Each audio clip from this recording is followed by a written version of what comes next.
امام علی نے فرمایا کہ میں نے اللہ کے رسول سے سنا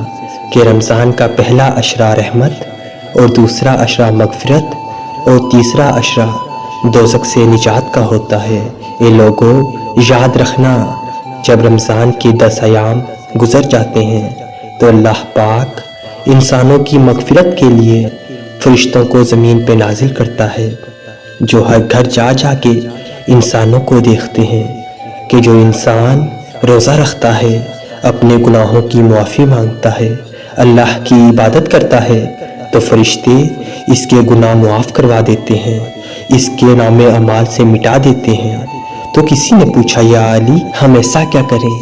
کہ ہمارے گناہوں کی معافی بھی مل جائے اور ہماری دعائیں بھی اللہ کے دربار قبول ہو جائیں؟ تو امام علی نے فرمایا،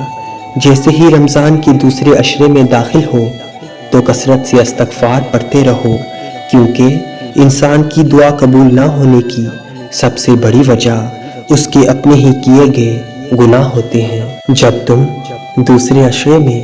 کثرت سے استغفار پڑھو گے تو اللہ پاک تمہارے سارے گناہ معاف کر دے گا، اور یوں تمہاری وہ رکی ہوئی دعائیں اللہ کے دربار پہنچ کر قبول ہونے لگیں گی انشاءاللہ۔